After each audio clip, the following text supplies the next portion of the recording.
और इसी बीच एक बड़ी खबर, आकाश आनंद को फिर बनाया गया नेशनल कोऑर्डिनेटर। मायावती ने फिर से जिम्मेदारी दे दी है। कल ही उत्तराखंड उपचुनाव के लिए स्टार प्रचारक की जिम्मेदारी दी थी और अब फिर से नेशनल कोऑर्डिनेटर बना दिया गया है आकाश आनंद को। तो आपको बता दें कि लोकसभा चुनाव के दौरान ही विवादित बयानबाजी करने के चलते मायावती ने ये कार्रवाई की थी और आकाश आनंद जो कि मायावती के भतीजे हैं, उन्हें उनके पद से हटा दिया गया था, नेशनल कोऑर्डिनेटर के पद से भी हटा दिया गया था। और अब उत्तराखंड उपचुनाव के लिए स्टार प्रचारक पहले बनाया गया और अब दोबारा से नेशनल कोऑर्डिनेटर के पद पर उन्हें तैनात कर दिया गया है। आकाश आनंद को अब फिर से जिम्मेदारी दे दी गई है। तो ये देखिए, पैर छूकर आशीर्वाद लेते हुए आकाश आनंद मायावती के पैर छूकर आशीर्वाद उन्होंने लिया और साथ ही अब एक बार फिर से बड़ी जिम्मेदारी संभालने के लिए तैयार है। तो युवा नेता है बसपा के और ऐसे में मायावती ने एक बार फिर से उन्हें जिम्मेदारी सौंप दी है। लेकिन बीच में उनसे उनकी जिम्मेदारी वापस ले ली गई थी और अब एक बार फिर से नेशनल कोऑर्डिनेटर बना दिया गया है आकाश आनंद को, जो कि मायावती के भतीजे हैं। बात अगर लोकसभा चुनाव की करें तो लोकसभा चुनाव के दौरान बसपा का खराब प्रदर्शन रहा और इसके पीछे कई बसपा के कार्यकर्ता ये भी कहते नजर आए कि आकाश आनंद से जो जिम्मेदारी वापस ली गई, उन्हें उनके पद से हटाया गया, उसके चलते भी कार्यकर्ता नाराज थे और उसके चलते भी जनता ने वोट नहीं किया। तो कई तरह की बातें निकलकर सामने आ रही थी। अलाउद्दीन से ज्यादा जानकारी लेते हैं। अलाउद्दीन, आकाश आनंद को फिर से बीएसपी का नेशनल कोऑर्डिनेटर बना दिया गया है, फिर से अहम जिम्मेदारी मिल गई है। जी हाँ, बिल्कुल। 7 मई 2024 का वो दिन था जिस दिन बसपा मुखिया मायावती ने एक ट्वीट किया था। उसमें उन्होंने कहा था कि आकाश आनंद नेशनल कोऑर्डिनेटर और उनके उत्तराधिकारी जिनको घोषित किया गया था, पार्टी का जो मूवमेंट था उसमें उनकी मैच्योरिटी नहीं दिख रही है, इस कारण उनको दोनों अहम जिम्मेदारियों से अलग किया जा रहा है। 7 मई और आज आपका 23 जून की तारीख है, तो करीब 1.5 महीने के बाद इन तमाम अधिकारों को उनको बहाल कर दिया गया है, यानी उनको फिर से नेशनल कोऑर्डिनेटर और मायावती जी ने फिर से उत्तराधिकारी आज की मीटिंग में घोषित कर दिया। हालांकि ये बैठक लोकसभा चुनाव में बैड परफॉर्मेंस, जिसमें न सिर्फ वोट फीसद घटा है बल्कि बहुजन समाज पार्टी की सीटें 0 की संख्या में आई हैं, इन तमाम चीजों पर बैठक को लेकर के था। इसमें नेशनल स्तर से लेकर के जिले स्तर तक के लोग और तमाम आए थे, देश भर के कई प्रदेशों से भी लोग आए हुए थे।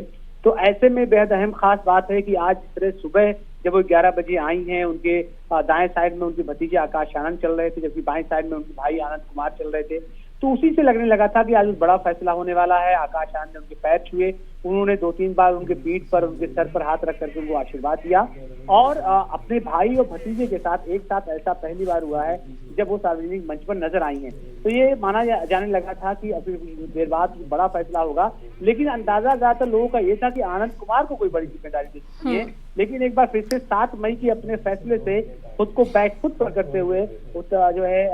लेकिन अलाउद्दीन, क्या कोई और भी बड़े फैसले लिए गए हैं, क्योंकि बीएसपी के तमाम बड़े नेता इस मीटिंग में शामिल हुए थे? जी हाँ, बिल्कुल। और न सिर्फ नेशनल कोऑर्डिनेटर्स थे बल्कि उत्तर प्रदेश में जो मंडल कोऑर्डिनेटर्स हैं, जिला अध्यक्ष हैं, इसके अलावा जो उनके काडर के लोग हैं, BS4 के लोग हैं, एडवाइजर्स हैं, आप मान के चलिए बिहार के लोग थे, पंजाब के थे, उड़ीसा से लोग आए थे, इसके अलावा दिल्ली से आए थे, हरियाणा से लोग आए हुए थे। तो उन सबके बीच में पूरी घोषणा हुई है और सबसे इम्पोर्टेंट बात यह है कि उत्तराधिकारी का जो पद उनका फिर से बहाल किया गया है, ये अपने आप में अहम है, क्योंकि 1.5 महीने के अंदर ही जो मैच्योरिटी की बात उन्होंने कही थी कि वो मैच्योर्ड नहीं है, अनमैच्योर्ड है, और वो आरोप लगा करके उनको हटाया गया था। तो 1.5 महीने के अंदर जो है बसपा मुखिया को शायद महसूस हुआ हो कि अब वो पार्टी की जरूरत है और वो मैच्योर भी हो गए हैं और शायद इसीलिए उनके तमाम पूरे पदों को एक बार फिर से बहाल कर दिया गया है। ठीक है, बहुत शुक्रिया तमाम जानकारी के लिए आपका अलाउद्दीन। आकाश आनंद पर मायावती ने 7 मई को कार्रवाई की थी। अब सवाल यह है कि आखिर आकाश आनंद को मायावती ने हटाया क्यों था? इसके पीछे वजह आकाश आनंद के आक्रामक तेवर को माना गया था। दरअसल 28 अप्रैल को सीतापुर की रैली में आकाश आनंद ने आपत्तिजनक बयान दिया था। सीतापुर रैली के बाद में मायावती ने कार्रवाई की और पहले 1 मई को औरैया और हमीरपुर की रैली रद्द की और उसके बाद में आकाश आनंद को पार्टी से साइडलाइन कर दिया। उत्तराधिकारी और नेशनल कोऑर्डिनेटर पद से हटाया गया था। आक्रामक तेवरों से लोकप्रिय हुए आकाश आनंद आपत्तिजनक बयान पर चुनाव आयोग ने नोटिस भी भेजा था और साथ ही मायावती ने ये कार्रवाई भी की थी, लेकिन एक बार फिर से उन्हें नेशनल कोऑर्डिनेटर बना दिया गया है।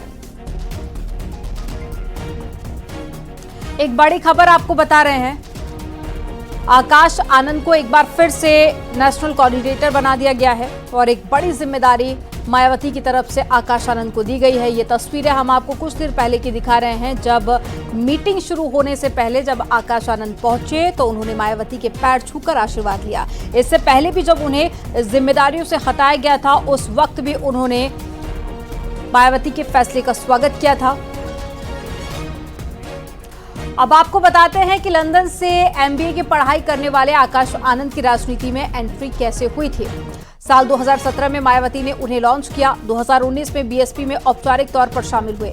2019 लोकसभा चुनाव में स्टार प्रचारक रहे और 2019 में ही BSP के नेशनल कोऑर्डिनेटर बनाए गए। दिसंबर 2023 को मायावती ने उत्तराधिकारी बनाया और 2024 लोकसभा चुनाव में स्टार प्रचारक बने थे।